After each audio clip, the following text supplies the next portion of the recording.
Accountability is challenging. In my class, it was a deeply layered concept, with nuances affecting individual and group considerations. The layers were filters of how we see ourselves and our classmates, as well as how we choose to be within the context of the classroom. There were so many variables for every student and each class as a whole. However, regardless of those facts, I needed to establish and cultivate accountability within a growth mindset. For example, I could arbitrarily assign a set of rules. A majority of students would comply. But then there would be those who would not easily take on the yoke of those rules. Confrontation would become the game of the day. I didn't like to operate like that. It was not my classroom, it was our classroom. I wanted my students to choose to actively engage in work before us.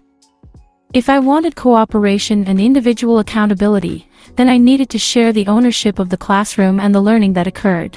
Respectful behavior, active listening, invitational strategies, relevant material, authentic choices in learning and finding ways to partner with my students were how I kept myself accountable to my students.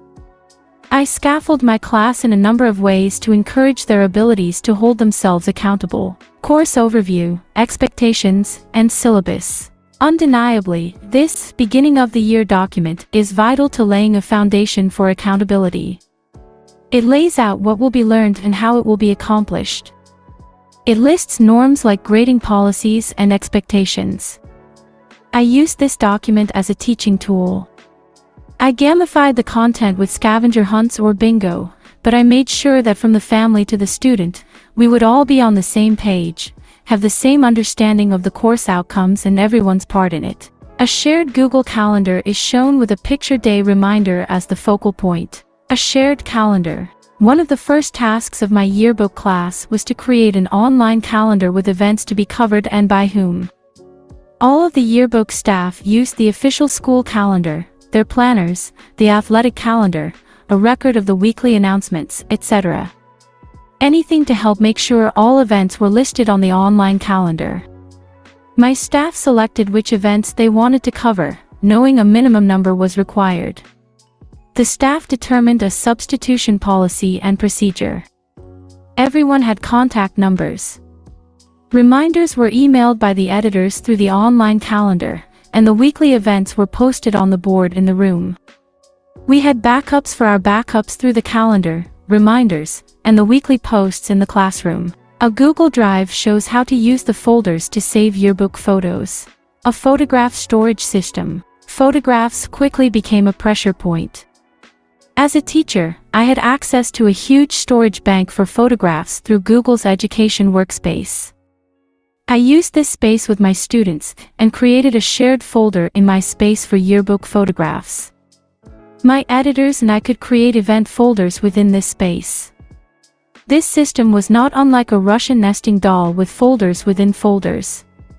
Each folder had a unique URL, and that link could be shared with the community at large for uploading photographs. Those URLs were shared, as we needed photographs from coaches or family members or friends for events we could not cover. My staff had complete access to all photograph folders through the single shared yearbook photographs folder. Google's history feature with names and time and date stamps was an excellent accountability support tool.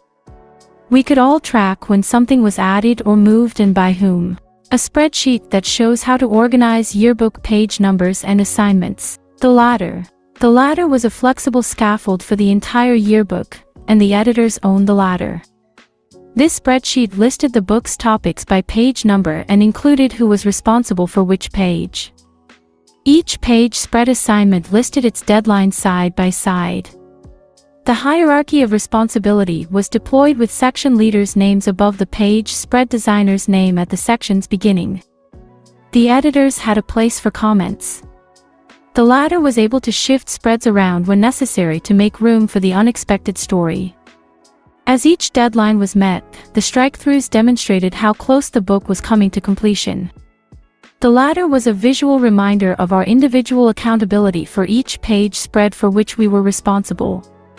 It also reminded us of our section's accountability to all those students, faculty, and school staff who appeared in those sections, including the shared stories we told there.